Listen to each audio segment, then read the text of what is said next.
Very good evening.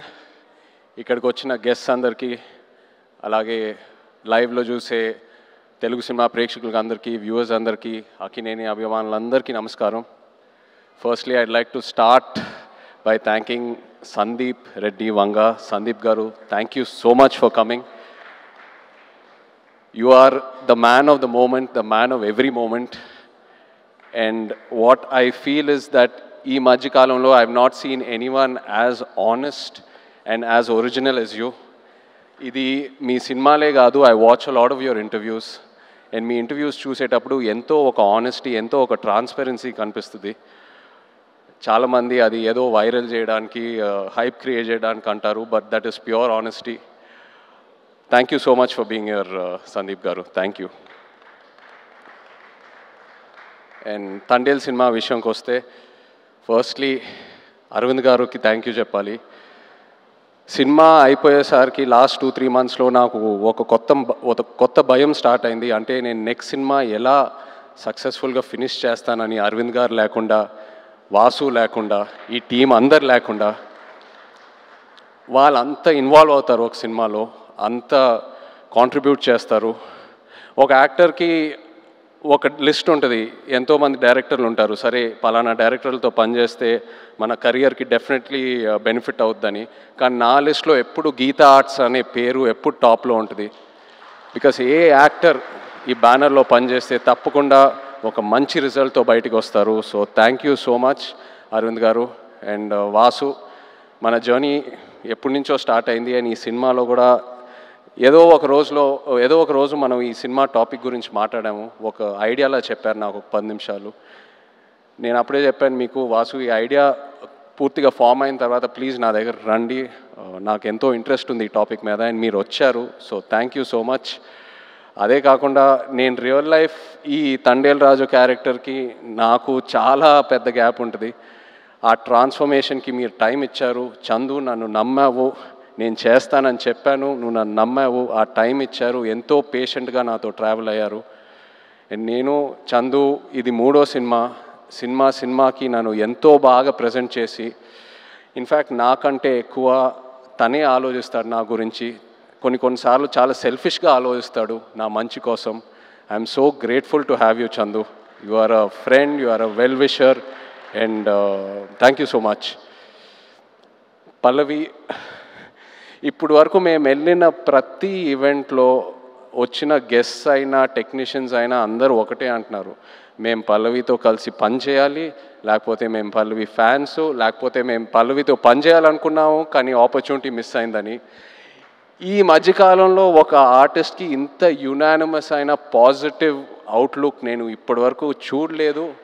నాకు తెలిసి ఫ్యూచర్లో కూడా చూడను. You deserve every bit of it Pallavi. And I wish you all the best. Thank you for being who you are. Thank you so much. And the true rock star of this film, చెప్పాలి మన DSP గారు. నిజంగా ఒక love స్టోరీకి audio ఎంత ఇంపార్టెంటో మీ అందరికి తెలుసు. అలాంటిది ఈ సినిమాకి బుజ్జితల్లి అనే పాట ఫస్ట్ రిలీజ్ అయినప్పుడు కంప్లీట్గా సినిమా కలరే మార్చేసింది, ఆడియన్స్లోకి బాగా దగ్గరగా తీసుకెళ్ళింది. మీరు చూసారు ఎన్నో రీల్స్, ఎంతమంది పిల్లలు డాన్స్లు వేయటం, పాటలు పాడటం, ఎన్నో so many performances on Bujjithalli. You took this film close to the hearts way before the release. Thank you so much Devi. Your the true rock star. అదే కాదు, నమో నమ శివాయ పాట జరిగేటప్పుడు దేవి మా రిహర్సల్స్కి వచ్చి ఆయన విజన్ ఏంటి, ఆయన ఎనర్జీ ఇచ్చి మాకు ఎంతో ఎంకరేజ్ చేశారు. థ్యాంక్ యూ దేవి. అలాగే Shyam garu, our DOP, thank you Shyam sir, was really looking forward to work with you and I'm so happy it happened. And Nagendra garu, mana art director, thank you andi. Nizanga మీ ఇద్దరు combination amazing. నేను Virupaksha cinema చూసినప్పుడు అప్పుడు చందుకు చెప్పాను, శ్యామ్ గారు నాగేంద్ర గారితో పనిచేస్తే బాగుంటుందని. And I'm so happy ఈ సినిమా చేసాము. నెక్స్ట్ సినిమా మళ్ళీ ట్రావెల్ అవ్వబోతున్నాము. So thank you very much. అలాగే all the lyric writers, Srimani గారు, జొన్నవిత్ల గారు, మన యాక్షన్ డైరెక్టర్స్, కొరియోగ్రాఫర్స్ శేఖర్ మాస్టర్కి థ్యాంక్ యూ చెప్పాలి. The entire production team, Satya గారు and everyone else, thank you so much. మన PROs Vamsi, Shekhar, Anurag. And direction department చాలా సపోర్ట్ చేశారు నన్ను ఈ సినిమాలో. కిరణ్, యోగి అండ్ పట్నాయక్ స్లాంగ్ విషయంలో, ఒక శ్రీకాకుళం యాస ఉంటుంది ఈ సినిమాలో. అది that was a very very challenging portion. So ఈ విషయంలో చాలా సపోర్ట్ చేశారు. Thank you. అలాగే భాను గారు, రియాజ్ ఈ కథ తీసుకొచ్చినందుకు along with Karthik. So thank you all so much. But ఇప్పుడు ద హీరోస్ ఆఫ్ తండేల్ నేను స్టేజ్ మీద పిలుద్దాం అనుకుంటున్నాను. శ్రీకాకుళం నుంచి, మచ్చిలేశం నుంచి వచ్చిన మత్స్యకారులందరినీ కొంచెం వేదిక మీద రావాలని కోరుకుంటున్నాను. ఎందుకంటే వీళ్ళు లేకుండా ఈ తండేల్ సినిమా ఇవాళ ఉండేది కాదు. ఈ తండేల్ రాజు క్యారెక్టరే లేదు.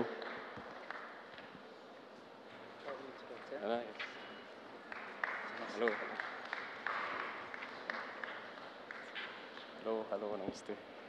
హలో అండి. హలో రండి. హలో. సో చందు నాకు ఫస్ట్ ఈ కథ ఒక ఐడియాగా చెప్పాడు. ఆబ్వియస్లీ బాగా ఎక్సైట్ అయ్యాను. ఒక యాక్టర్కి పల్లవి కమ్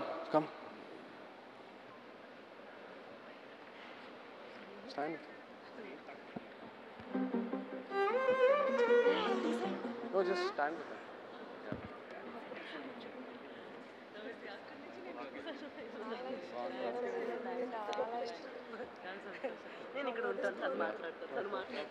సో చందు నాకు ఈ కథ జస్ట్ ఒక ఐడియాగా చెప్పాడు, ఒక డాక్యుమెంటరీ స్టైల్లో ఒక 10 నిమిషాలు. ఆబ్వియస్లీ కథకి ఎక్సైట్ అయ్యాను. చేద్దాం చందు ఖచ్చితంగా. సో ఆ తర్వాత నన్ను మచ్చిలేశంకి తీసుకెళ్ళాడు. అక్కడ వీళ్ళందరినీ కలిశాను. వీళ్ళు ఎలా ఉంటారు, వీళ్ళ లైఫ్ ఏంటి, వాళ్ళ ఎక్స్పీరియన్సెస్ ఏంటి, వాళ్ళు ఫేస్ చేసిన ఛాలెంజెస్ ఏంటి, అక్కడ మట్టి వాసన ఏంటి, వాళ్ళు తినే తిండి ఏంటి, అన్నీ తెలుసుకొని అప్పుడు నాకు ఈ తండేల్ రాజు కథకి ఒక క్లారిటీ దొరికింది, ఒక ఐడియా వచ్చింది. వీళ్ళేంటంటే ఒక 8-9 నెలలు సముద్రంలోకి వెళ్తారు. ఏదో 2 రోజులు అలా యాట్ అయిన తర్వాత వాళ్ళ బోట్ డెక్ ఫుల్ అయిన తర్వాత మళ్ళీ పోర్టుకు వచ్చి వాళ్ళు పట్టుకున్న ఫిష్ ఏదైతే ఉందో అది ఇచ్చి వాళ్ళ బోట్లకి ఏదైతే కావాలో అవి రీఛార్జ్ చేసుకొని వాళ్ళకి కావాల్సిన ఫుడ్, డీజిల్ అవన్నీ తీసుకొని మళ్ళీ బయలుదేరుతారు. కానీ ఒకసారి సముద్రంలో ఉన్నప్పుడు వాళ్ళకి ఒంట్లో బాగున్నా బాగాలేకపోయినా, ఎలా ఉన్నా, ఒంటరిగా ఉన్నా లేనా, అసలు ఎలాంటి సెల్ ఫోన్ కమ్యూనికేషన్ ఉండదు, ఇంట్లో వాళ్ళు ఎలా ఉన్నారు, వాళ్ళ ఫ్యామిలీస్ ఎలా ఉన్నారు, ఆ బోట్ మీద ఏదైనా ఎమర్జెన్సీ వచ్చినా కూడా సరే వాళ్ళు సముద్రంలోనే ఉండి ఆ యాట పూర్తయ్యాకే మళ్ళీ తిరిగి వస్తారు. అండ్ ఏంటంటే నేను అక్కడ ఉన్నప్పుడు అడిగాను, మీరు ఒకసారి పాకిస్తాన్లోకి వెళ్ళి ఒక సంవత్సరం పైన అక్కడ ఉండి జైల్లో ఉండి ఎన్నో కష్టాలు చూసి ఎన్నో ఛాలెంజెస్ చూసి బయటికి వచ్చారు కదా, మళ్ళీ ఎందుకు వెళ్తున్నారు యాటకి, వేరే ఏదైనా పని చేసుకోవచ్చు కదా అంటే, లేదు మాకు అదే వచ్చు, మాకు ఆ సముద్రం తప్పితే వేరే ఏది తెలీదు, ఏ కష్టం వచ్చినా సరే మేము చూసుకుంటాము. అండ్ ఇది నాకు డైరెక్ట్గానే కాదు, ఆడవాళ్ళ ముందు చెప్పారు. అండ్ వాళ్ళ మొహంలో ఒక భయం కనిపించింది, కానీ ఆ భయం వెనకాల ఎంతో ఒక ఫియర్లెస్ అనే ఒక క్వాలిటీ కనిపించింది. For me this is the true ultimate human emotion. అంటే ఆల్మోస్ట్ ఒక స్పిరిచువాలిటీ, ఒక తపస్లా అనొచ్చు. So these are my real life heroes. వీళ్ళ లేకుండా ఈ తండేల్ సినిమా ఉండేదే కాదు. Thank you so much. మీరు ఎంతో నన్ను ఇన్స్పైర్ చేశారు, మీరు ఎంతో నన్ను మూవ్ చేశారు. ఈ తండేల్ రాజు క్యారెక్టర్లోనే కాదు, but also as a human being మిమ్మల్ని చూశాక ఎంతో నేర్చుకున్నాను. అండ్ ఎంతోమంది అంటూ ఉంటారు ఒక 1.5-2 years ఈ సినిమాలో ట్రావెల్ అవుతూనే ఉన్నానని. బట్ ఇంకో 10 సంవత్సరాలు కూడా వీళ్ళ నుంచి నేను నేర్చుకునే స్టోరీస్, వీళ్ళ నుంచి నేను ఏదైతే ఇన్స్పైర్ అయ్యానో చెప్పాలనుకుంటే చెప్తానే ఉంటాను ఇంకో 10 years కూడా. Thank you so much. ఏదో కొంచెం ట్రై చేసాం తండేల్ సినిమాలో మీ కథలన్నీ బయటికి జనాల్లోకి వెళ్ళాలని, ఇన్స్పైర్ చేద్దామని. ఐ హోప్ మీరందరూ సినిమా చూసి సంతోషం పడతారు. Thank you so much everyone.